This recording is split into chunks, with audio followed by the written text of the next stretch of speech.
Good morning. Would you join me in giving a round of applause to Amberly, that incredible choir? Thank you.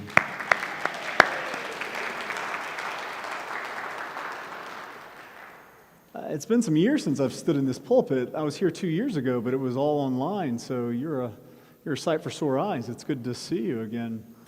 There's another moment of personal privilege I want to take. It was 10 years ago this week that my family, or my wife and I at the time, we have 3 boys now. We're a basketball team now, but then it was just 2 of us. We were found by this incredible dean of Hayworth School of Arts and Sciences at High Point University, named Dr. Carol Stoneking, who's also ordained elder in our conference. She brought us to High Point 10 years ago, and she and her husband Hal slipped in the back over there, and I just want to say thank you for changing our lives for the better. It's been incredible to get to come and worship at this church over the last decade and to be with you. During the summer, I get to be around our conference at United Methodist Church. I was at Davidson United Methodist Church a couple weeks ago, High Point before that, Jamestown in a couple weeks for a stint. And let me tell you, y'all have got something really good here. And you need to know that. You need to see it through someone else's eyes sometimes. And y'all have got some deep goodness here. You should linger in that for a while. It's beautiful. I'm going to come to this passage this morning, but start with a bit of a story. It's late May, and I'm a little anxious because while I look like I'm a child still, I'm getting older. And I still haven't quite figured out what it means to be an adult, but I do know this. An adult does not leave extra money in their health savings account at the end of their year. And we've got money in our health savings account that we thought we were going to have medical expenses for our family, and we didn't have, so we have money burning a hole in our pocket, which is a rare thing for a pastor in a teacher's household. What are we going to do? This is the most bourgeois beginning of a sermon you've ever heard, I understand. And so I know what I'm going to do. I figured it out. I'm going to get prescription sunglasses. I've never had prescription sunglasses before. This is a real luxury item. Have you ever had prescription sunglasses? These are a gift from the Lord, friends. You need to have these. And so I go to see my optometrist. I'm picking out sunglasses, and I go to pay for them. And he said, well, you can't just buy them. You haven't had your eyes checked in 2 years, Preston. You got to have that first. And so I got to make another appointment. And I come back and say, again, still trying to be an adult. And I come back, and they do the thing. You know the thing. 1 or 2, Preston. 1, 2. I don't know why they do this. 2 is always better than 1. Until you get to the end. And then you're like, maybe 1, maybe 2. And I said, hey, I've been seeing you for 10 years now. I've been here coming to this practice for 10 years. Can you show me the lens I started with 10 years ago? And then the 2. Show me the 2 again.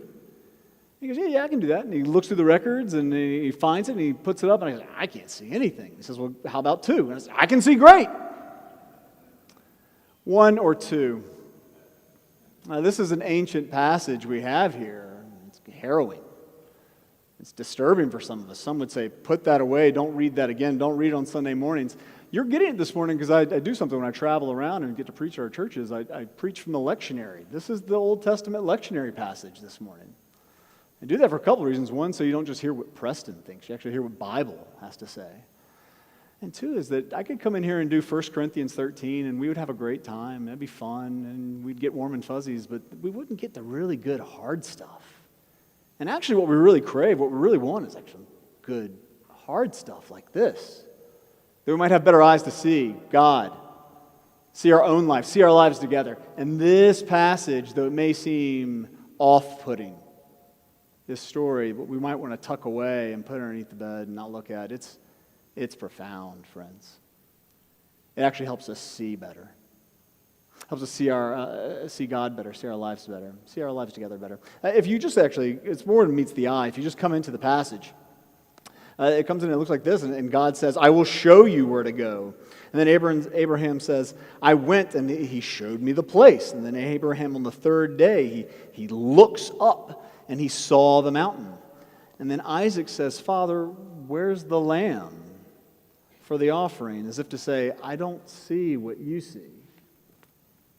And Abraham responds, the Lord will provide, which is another way of saying, I see something, Isaac, that you don't quite see yet.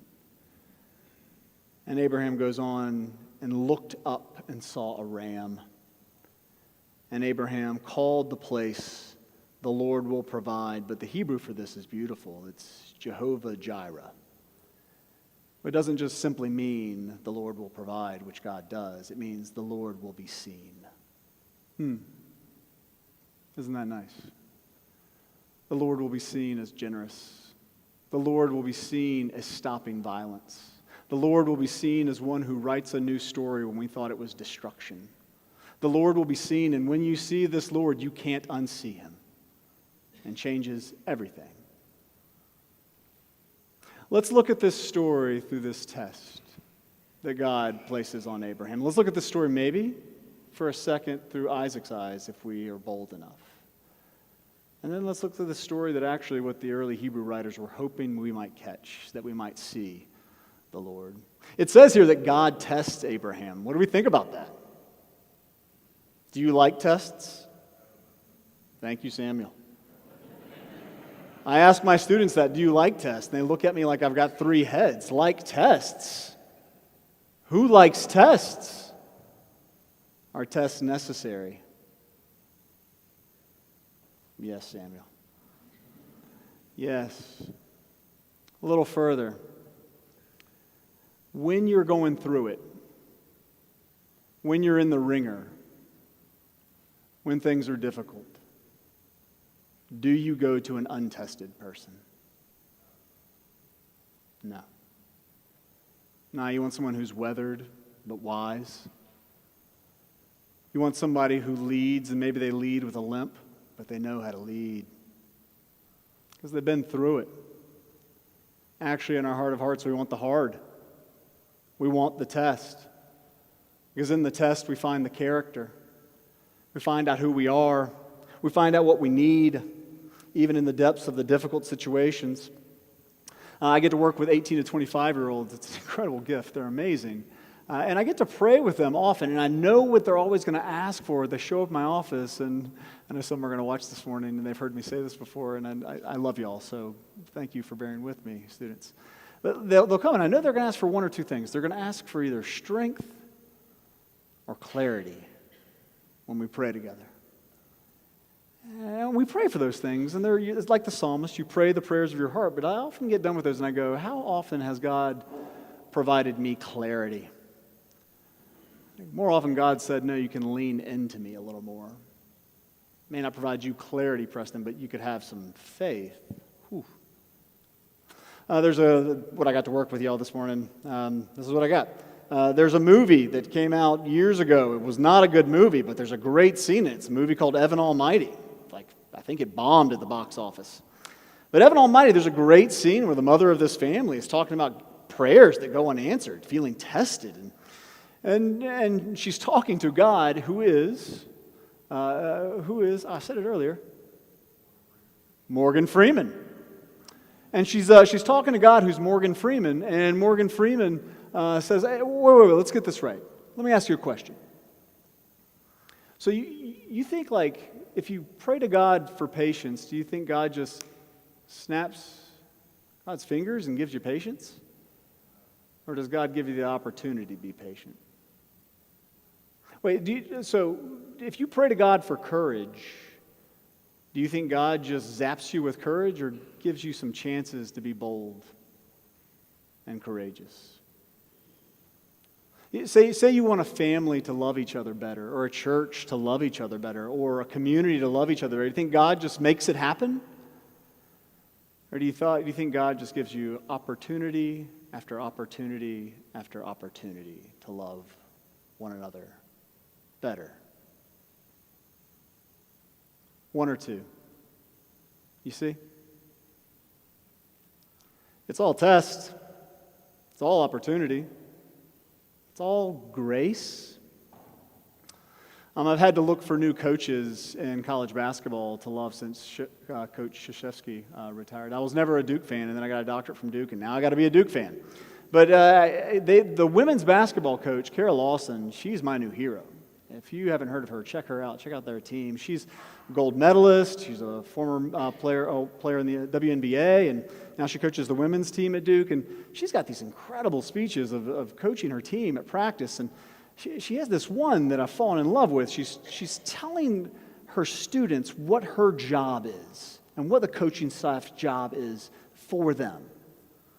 And she says, most of us, we go out looking for easier. We go out looking for, if I can just get to Friday, things will be easier. If I can just get to the end of the summer and get my kids back in school, things will be easier. We all go out looking for easier. And she says, I don't think it ever works that way. And she looks at her staff and she says, Lisa, you're in your 30s, you've got 2 kids. Have things gotten easier? And Lisa just shakes her head. She says, Dawn, you're in your 50s. Have things gotten easier for you? Dawn says, nope. Kara looks back at her students, her scholar athletes, and she says, our job here is not to help you find easier. Our job here is to help you handle hard better. 1 or 2. You see? No, by the grace of God, we want the test. We want what's even opportunity. We want to handle hard better. We want to be more courageous. We want to be more loving. We actually want that chance. We don't want God just to zap us with it as if we were puppets. We want the God who doesn't tell us what to do but shows us who to follow in Jesus. And that's always where we're supposed to go all along. Who we were supposed to be if we would just look a little harder. The test. We want it. But you might be saying right now, Preston, I've read this passage. I know the test. The subject matter of the test is the very life of Isaac. This is no test at all. What is this? What kind of God would ask a father to sacrifice his own son? It's a good question. It's one that's underneath the surface the whole time as we read this story. It's the agony that's right there. It feels like it's a text of terror. It's something you just want to put out of the Bible, but it's there. It's there for a reason. Isaac's really interesting here. It's the only time we hear him in the Bible other than when he talks to his son Jacob. Alice Miller, who is a psychoanalyst who was widely renowned in the late 20th century, talks about this passage. She wrote a book that was well known called The Drama of the Gifted Child, and she's essentially written that book that just sold millions of copies and got into households. It wasn't just for mental health professionals. She talked about how actually most of our ills in the world come from the trauma that children get from adults in their lives, and they just never get to shake it. And she points out passages like this, and she says it's not so much the passage as how the passage has been interpreted. Like she looks at a Rembrandt painting, and Rembrandt painting, the one that's most famous is an image of Abram. His eyes are lifted to the heavens, and he's in awe. But his hands are over the face of his own son, Isaac. It's like as if Rembrandt's painting what blind obedience looks like, a wayward theology looks like. Someone who's so heavenly bound, they're no earthly good, or they're actually doing harm on earth because they're so heavenly bound. Do you see? And so many people have thought that's what faith was. It says it's done great harm, made people be dehumanized, turned people into projects or objects themselves. I've thought a lot about this as a minister to 18 to 25-year-olds. I feel this in my students all the time. They feel like they can move from being people to becoming projects. Somehow along the way, their parents love them deeply, and they want the best future for them. And they send them to schools, and the schools want what's best for them, but the schools and the parents, what they really want, they want something deper, but what they get caught up in again and again is just return on investment. The price tag's so high, and like the fear gets so big, it's like we need to reverse the flow of money quick, and so we got to get the child to be in an office so the office can pay back the parents, and the parents can pay the school. Oh. And somehow along the way, the child turns from a person into a project, and they could feel it. It's as if the hands have gotten put right on their face. They become something less than human. At HPU, we've got some terms for parents that we see today, and this isn't just parents, it's coaches, it's all of us who lead young adults, and we've turned from something like Alice Miller knew, to where we hurt children, to where we try to love them so deeply, but the way that we love them sometimes is what's gotten known as helicopter parenting. Are you familiar with helicopter parenting? If you're not, here's what helicopter parenting is. It's where you hover over the child because you're afraid something might happen to them, but something's got to happen to them, right? Like you hover over them so nothing bad will happen to them. You got to watch them. Your fear for their safety is so great that you just can't let them do anything, and so nothing really happens to them. I crave helicopter parents now. You know why? Because we have bulldozer parents. Do you know what bulldozer parents are? Bulldozer parents are those who love their child so much, or they love their student so much, and they want the opportunity, they want the return on investment so much, they want the chance so much. What they do is they knock over obstacles that are in the way of their student so they can succeed. I wonder if we might see a little better. Because what we're saying when we do that for young folks, what we're doing, as we're saying the world's really hard, this life is really difficult, and we don't think you can do it. And then we wring our hands and wonder as a society why mental illness and mental health is so poor for young folks today, when we haven't allowed them to be sad or to struggle appropriately because we've knocked it all down for them. We're so afraid that they'd be Isaac that we try to hand them the world, and it just doesn't work, and they can't handle hard better, but they want to.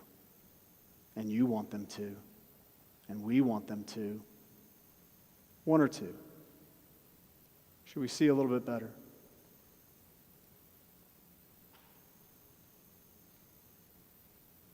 The beautiful part about this passage, or one beautiful part about this passage, is you got to know some good Bible study. You got to know when this passage was completed and written. And it's completed in exile for the Israelites. Israel's been dominated again and again. Empire after empire has crushed them. And they've begun to think, are we Isaac? Are we on the altars of history? That's where they place themselves in this story. And they hold this story when they're in exile, when they're in the gutter, when they're in the grinder, when they're at their bottom. And then yet, even in that, when they have no hope, seemingly, they say, God will not sacrifice us. Actually, God's going to say, stop. Oh my goodness, it's a hope beyond hope. It's like they have no reason to, but they do. It's like they've seen God, Jehovah Jireh, that God will provide, and they can't unsee this God. And they have him written on the tablet of their hearts. Oh, if we would invite that even in today. To ourselves, you might be in the grinder, you might be in the gutter, but God will not sacrifice you. God will come alongside you. God will be with you. This is more than handling hard better. It's that God handles hard better. One or two. This isn't God won't give you more than you can handle. It's that God can indeed handle all things. One or two. Oh, these passages are beautiful because they would have us see better. See the God who's ultimate hope, who comes to us again and again, that we would not be denied that even at the bottom. They see themselves as Isaac. You might see yourselves as Isaac. There's more. The blade does not come down. It stops. And here's the key to this passage. This is what the writers really want you to get to know. This is the God they really want you to get to know. This is the God that makes all the difference. Because you can have lots of gods. You can have your success God. You can have your status God. Oh, but those gods will let you down. I want you to get to know this God. Because here's the deal. This story is about ancient religion. You know, in the ancient world, you plant seeds, and along will come rain, and along will come sun, and oh my God, like we've got a harvest.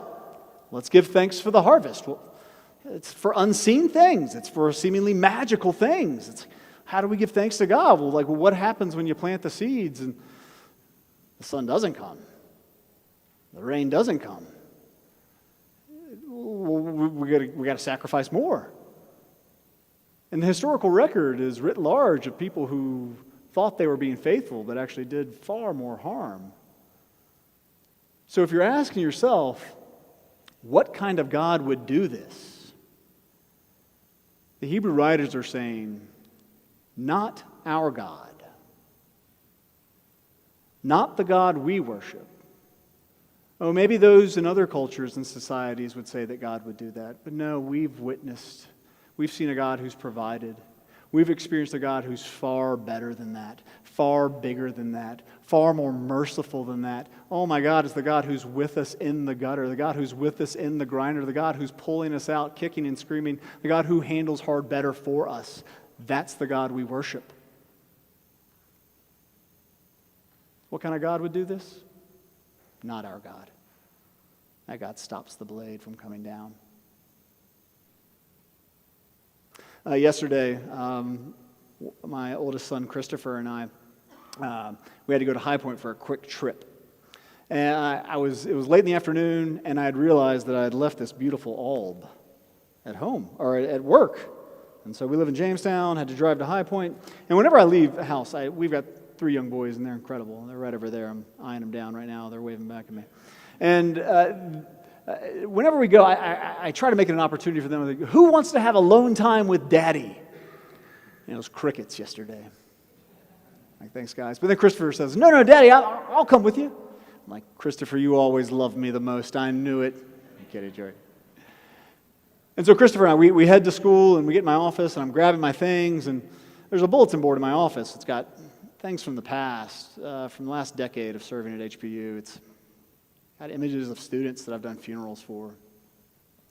It's got passages and prayers that have meant a lot to me over the years. It's got another Rembrandt painting of the prodigal son story of the father who runs to his son while he's still far off and wraps his arms around him. And Jesus tells that story as if to say, if you ever lose your way, pay attention to that story. That's who God is. That's the God that will change things in your life. Worship that God. And then Christopher sees something else. He sees a little bumper sticker that's on my bulletin board. And he says, Daddy,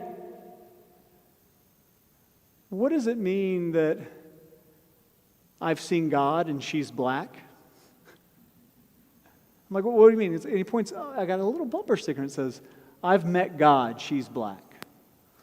And I'm like, oh my goodness, a student gave that to me 7 years ago at the front end of a Black Lives Matter movement, like helping to break boxes, and like, gosh, how do I explain to Christopher about Ahmaud Arbery and George Floyd and Breonna Taylor again? Do I talk about that? Do I talk about with an 8-year-old about affirmative action? Like, and then a voice comes through me. It's not mine. It just simplifies it and says, Christopher, when you imagine God, what do you see? And Christopher says, well, I guess God's old and he's got a beard. Got to have a beard. Like old, weathered, but wise. And he points at the Rembrandt photo, image of the face of God, and says, I think that's what God looks like. Loving, weathered, but wise. And then he says, and white. I went, that's interesting. Christopher's so reflective. And I said, does God have to be white? And Christopher goes, well, no. I guess God's bigger and more beautiful than anything I can imagine.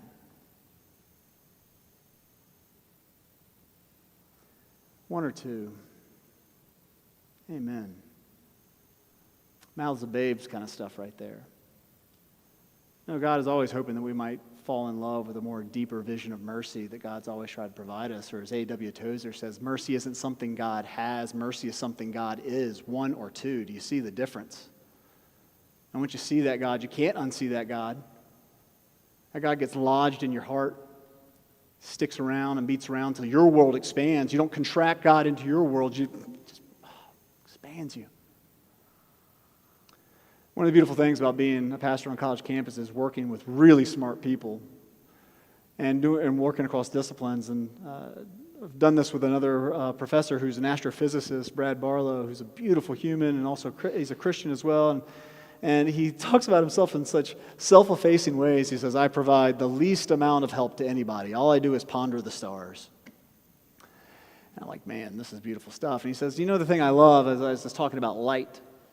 And he says, light is amazing. You know, light you can't quite see it. It's a wave, it's a particle, it changes shape. And he says, you know what, Preston, God is like light. I'm like, what do you mean?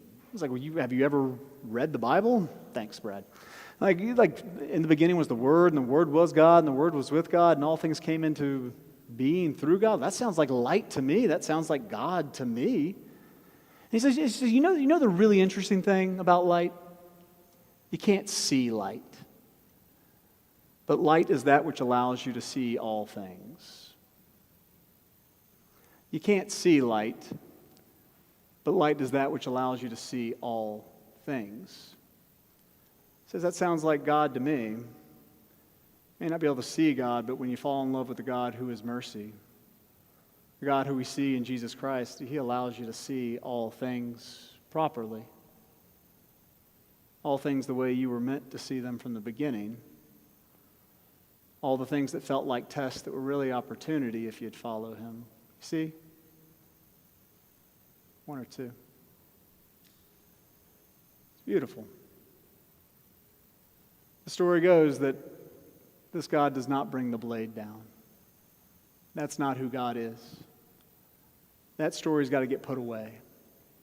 There's a better story, a more merciful story, one where God gives God's very self to the world. Leave you with one more story. It's my favorite. It's one that just kind of haunts me in its beauty. Reminds me who God is again and again.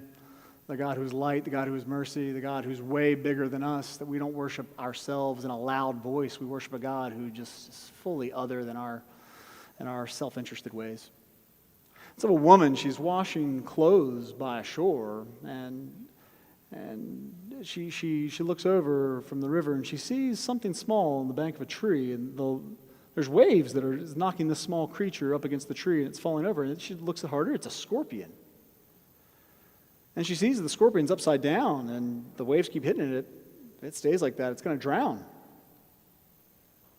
And so she goes to turn the scorpion over, but a scorpion does what a scorpion does. It stings her hand.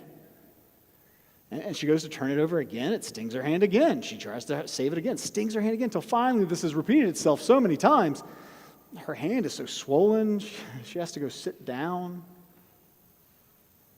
And as she sits down, she hears a laughing from behind her. And she looks back, and there's a man on a bridge, and he says, "You fool.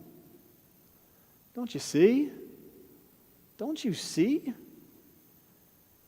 Every as many times as you try to save that scorpion's life, he's going to sting you." And holding her hand, she says, I see. But don't you see that just because it's in the scorpion's nature to sting, that I don't give up my nature, which is to save? I don't know what you came to do here this morning, but that's the God we worship. That's the God we behold, and in beholding that God, we become something new. One or two, friends. God keeps wanting to come into our lives and interrupt them, stop us from being our own worst enemy, and guide us into a new story. Thanks be to God.